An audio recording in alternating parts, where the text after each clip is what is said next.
बताइए कि क्यों नहीं करा पाए। और अब आप ये कह रहे हैं, वैसे तो आप लोग कहते हैं कि मोदी जी सुनते नहीं हैं, और अब आप कह रहे हैं कि हमने चिट्ठी लिखी और हमारी बात को सुना गया। ये इतना विरोधाभास आपकी खुद की बातों में। हिमानी जी, नारी का सम्मान राष्ट्र का सम्मान, ये नारा हम लेके आए। और अभी हमारी छोटी बहन ममता काले जी ने 2010 की बात की, राज्यसभा की बात की, लोकसभा की बात की। इस सदन में आपके पास पूरा बहुमत है और हमने प्रयास किया, और जो हमने पत्र लिखा, ये हिमानी जी हमारे पत्र का दबाव है। इसी दबाव से हुआ। हमारे जो पत्र था, जो हमने ज्ञान दिया प्रधानमंत्री जी को, जो लिखित रूप में राहुल गांधी जी ने दिया, ये उसका परिणाम है। इसीलिए ढोल दबाड़े बज रहे हैं।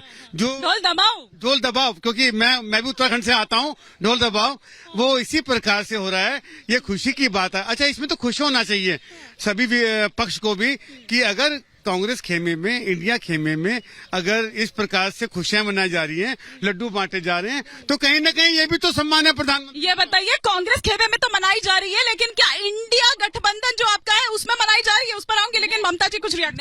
मैं ना अजय जी से बात बोलना चाहती हूँ। खुश होने की तो बात है मेरे भाई, क्योंकि आधी आबादी को उनका हक मोदी जी ने दे दिया है। आप बोल रहे हैं कि हमने चिट्ठी लिखी। आपने चिट्ठी कब लिखी ये तो दिखा दीजिए, पहली बात। दूसरी बात, ये बिल सबसे पहले तो 1996 में देवेगौड़ा जी के समय पर टेबल हुआ था। उसके बाद 98 से 2003 में वाजपेयी जी की सरकार जब थी, तब से इस बिल को पास कराने की बात की जा रही है, और अंततोगत्वा भाजपा की एनडीए की सरकार में ही हुआ है। आप बोल रहे हैं कि इंडिया खुश है, डॉट वाला इंडिया खुश है, गठबंधन खुश है।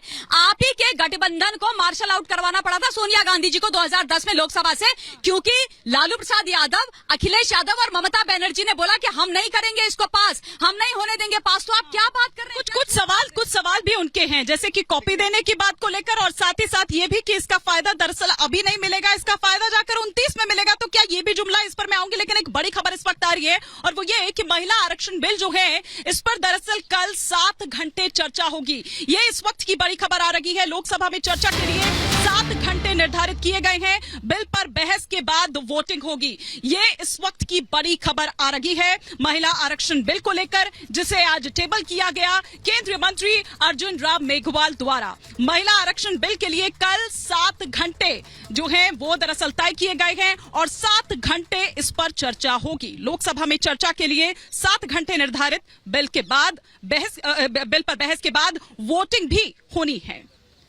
तो ये बड़ी खबर जो इस वक्त हम आपको यहां पर दिखा रहे हैं। क्विक रिएक्शन जरा मैं अभिजय श्रीवास्तव जी का यहां पर लेती हूं। अभिजय श्रीवास्तव जी, वो जो एक सपना देखा गया था, अब लग रहा है कि फाइनली वो यहां पूरा होने जा रहा है, क्योंकि जो विपक्ष है वो इसमें कई इफ एंड बट जो है वो भी खोज रहा है, जैसे कॉपी को लेकर हो, या फिर ये कि अभी इसका जो फायदा है वो नहीं मिलेगा, बल्कि 29 में जाके मिलेगा। वो कह रहे जुमला है क्या? सॉरी हिमानी जी, एक अच्छी बात यह है कि ये अभी सिर्फ सोनिया गांधी का ही नाम ले रहे हैं। मुझे तो उम्मीद थी कि ये नेहरू जी का नाम लेंगे, कि ये भी नेहरू जी ने शुरू किया था जी, क्योंकि नेहरू जी के पहले से तो भारतवर्ष में कुछ हुआ नहीं था। नेहरू जो भी कुछ हुआ इस देश में, नेहरू जी के नाम से हुआ। पहली बात, ममता जी ने बहुत साफ साफ शब्दों में देश की जनता को बताया है कि पहली बार देवेगौड़ा जी ने ये टेबल किया। अटल जी के समय में 3 या 4 बार ये टेबल हुआ। उसके बाद 2010 में हुआ। अगर सरकार गिरने का साहस था इनमें, अगर इस बिल के प्रति कमिटमेंट था, तो आरजेडी और मुलायम सिंह यादव उन दोनों के साथ ये सामने कहते, उस समय बीजेपी साथ देने को तैयार थी, राज्यसभा में साथ दिया था बीजेपी ने। तो बीजेपी जो है वो पहले दिन से महिला आरक्षण बिल के प्रति अपनी प्रतिबद्धता उसने देवेगौड़ा जी के समय से, बल्कि उससे पहले से समय से दिखाई हुई है। अटल जी के समय में 3 बार आई है। आज लेटर लिखने की बात कर रहे हैं, उस समय क्यों नहीं दिया था साथ? जब अटल जी ने टेबल किया था तब कांग्रेस ने क्यों नहीं साथ दिया? और लेटर कौन सा लिखा है मुझे तो समझ में नहीं आता।